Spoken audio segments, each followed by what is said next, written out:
Your Honor, my father was very clear about his intentions in his final days, my brother, David said, his voice trembling with a practiced, theatrical grief. He stood in the center of the probate court, smoothing the lapels of a suit I knew he bought with a credit card he had no intention of paying off. He told me that he wanted the estate divided evenly. He felt guilty about certain disparities in her upbringing.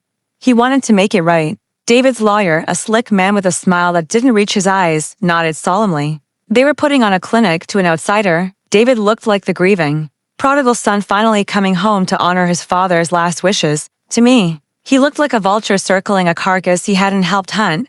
He said the current will, the one from 2018, was outdated. David continued, wiping a dry eye. He gave me specific verbal instructions.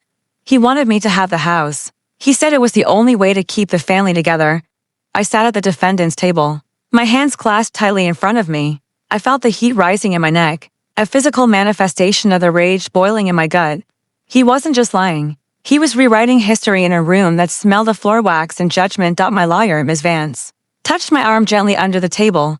It was a signal we had agreed upon. Don't react. Let him spin the web. It took every ounce of discipline I possessed to keep my face neutral. I wanted to scream. I wanted to leap across the aisle and ask him where he was when Dad couldn't lift a spoon. I wanted to ask him why his phone number was blocked on Dad's cell for the last 6 months of his life, but I remained a statue. Silence, I had learned during the agonizingly long months of Dad's hospice care, was a weapon. David was used to noise. He was used to arguments he could manipulate, shouting matches where he could play the victim. He wasn't used to a stone wall. He glanced at me, expecting an outburst, a disruption he could use to paint me as the unstable, greedy sibling. I gave him nothing but a cold, dead stare. The irony was suffocating. David spoke of Dad's wishes as if he knew the man. But the man who died in that back bedroom wasn't the father David remembered. From childhood, that man was gone, the father I buried was frail, frightened and keenly aware of who was holding his hand and who was absent. For 2 years, I had been the one managing the appointments, the medications, the slow and humiliating decline of a proud man. I had been the one sleeping in the chair next to his bed, waking up to the sound of his ragged breathing, terrified it would stop. David was a ghost. He appeared only when he needed a loan, or when he thought the end was near enough to start staking claims.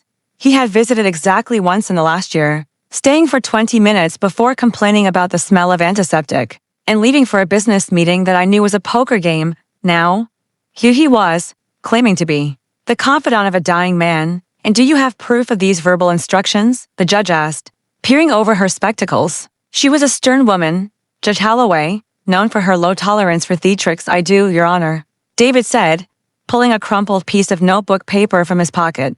Dad wrote this down. It's shaky. He was very weak, but he signed it. It's dated 3 days before he passed. It outlines his desire to revoke the previous will. He handed the paper to the bailiff, who walked it up to the bench. Ms. Vance didn't object. We had expected a forgery. We just didn't know how clumsy it would be. The judge studied the paper. This is dated October 14th. Yes, Your Honor, David said, confidence swelling in his chest. He had a moment of clarity. We were alone in the room. He grabbed my hand and asked for a pen. He said he couldn't die with a heavy heart. I looked at the table. The trap was snapped. He had committed to the date. He had committed to the narrative. Ms. Vance stood up slowly. She didn't look at David. She looked directly at Judge Holloway. Your Honor, she said, her voice cutting through the room like a scalpel. We do not dispute that the handwriting on that note bears a resemblance to the deceased's. However, we have submitted into evidence Exhibit C the medical logs from the palliative care team, specifically the nursing notes for the week of October 10th through the 17th. The judge flipped through the file on her desk, finding the tab. The room went silent. The air conditioning hummed, sounding like a distant engine. Mr. Henderson, the judge said, her eyes still on the file. You claim this conversation took place on the 14th, that your father was lucid, sat up and wrote this note. Yes, absolutely, David said, though a flicker of doubt crossed his face. It was a miracle, really. Judge Holloway looked up. Her expression had shifted from curiosity to cold, hard steel. She didn't look at David's lawyer. She looked directly at my brother.